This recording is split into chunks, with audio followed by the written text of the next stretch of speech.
Hello hi ಎಲ್ಲರಿಗೂ ನಮಸ್ಕಾರಗಳು.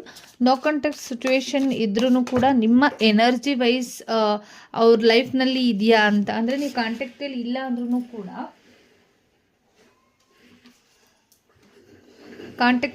ಅಂದ್ರೂ ಕೂಡ ನೀವು ಅವರ ಲೈಫಲ್ಲಿ ಇದ್ದೀರಾ ಅಂತ ನೋಡೋಣ. ಇದು ನಂಬರ್ 1 ಬಂದಿದೆ.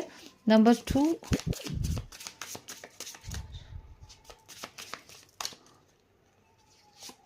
ಇದು ನಂಬರ್ 2 ಆಗಿರುತ್ತೆ. ನಿಮ್ಗೆ ಇದರಲ್ಲಿ ಯಾವುದು ರೆಸನೇಟ್ ಆಗ್ತಾ ಇದೆ ತಗೊಳ್ಳಿ.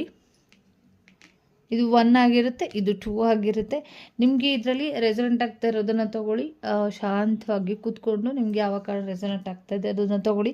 ಇಲ್ಲ ಸ್ಕಿಪ್ ಮಾಡಿ ಕೂಡ, ಅಂದರೆ ಸ್ಟಾಪ್ ಮಾಡಿ ನಂತರ ನೀವು ಪ್ರಾರ್ಥನೆ ಮಾಡಿಕೊಂಡು ಚೂಸ್ ಮಾಡಿಕೊಂಡು ನಂತರನೂ ಕೂಡ ನೀವು ನೋಡ್ಬೋದು. ನಂಬರ್ 1 ಯಾರು ಚೂಸ್ ಮಾಡ್ಕೊಂಡಿದ್ದೀರಾ ಒಂದು ಸ್ವಲ್ಪ ವೆಯ್ಟ್ ಮಾಡ್ತಾ ಇದ್ದಾರೆ. ಏನೇ ಸಿಚುವೇಶನ್ ಇರ್ಬೋದು, ಮತ್ತು ನಿಮ್ಗೆ ಒಂದಿಷ್ಟು ಹಣದ ಸಹಾಯನ ಮಾಡ್ಬೋದು, ಇಲ್ಲ ಹಣ ದುಡ್ಡು ಕೊಡುವಂಥ ಸಿಚುವೇಶನ್ಗಳು ಇರ್ಬೋದು. ಹಾಗಾಗಿ ಅದಕ್ಕೋಸ್ಕರ ವೆಯ್ಟ್ ಮಾಡ್ತಾ ಇದ್ದಾರೆ. ಅವ್ರು ನಿಮಗೆ ಬರಬೇಕಾಗಿರುವಂಥ ಅಮೌಂಟು ಇಲ್ಲ ನೀವು ಕೊಡಬೇಕಾಗಿರುವಂಥ ಅಮೌಂಟು ಏನಿದೆ ಅದು ಬರಲಿ ಅನ್ನೋ ಒಂದು ಎನರ್ಜಿ ವೈಸ್ ಅವ್ರ ತಲೆಯಲ್ಲಿ ಇರ್ಬೋದು.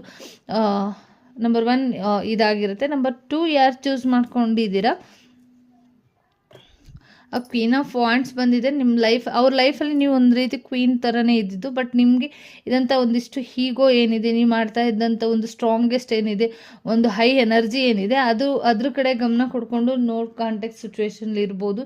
ಆದರೆ ನೀವು ಮಾಡ್ತಾ ಇರುವಂಥ ಕೆಲಸ ಆಗಿರ್ಬೋದು, ಓಡಾಡ್ತಾ ಇರುವಂಥದ್ದಾಗಿರ್ಬೋದು, ನಿಮ್ಮ ಸ್ಟ್ರಾಂಗ್ನೆಸ್ ಇರ್ಬೋದು, ಅದ್ರ ಬಗ್ಗೆ ತುಂಬ ನಿಮ್ಮನ್ನು ಅವರು ಅಳವಡಿಸ್ಕೊಂಡಿದ್ದಾರೆ ಅಂತ ಕೂಡ ಬಂದಿರುವಂಥದ್ದು. Thank you so much. ಈ ರೀಡಿಂಗ್ ಇಷ್ಟ ಆಯಿತು ಅಂತ ಅಂದ್ಕೊಳ್ತೀನಿ. ಧನ್ಯವಾದಗಳು.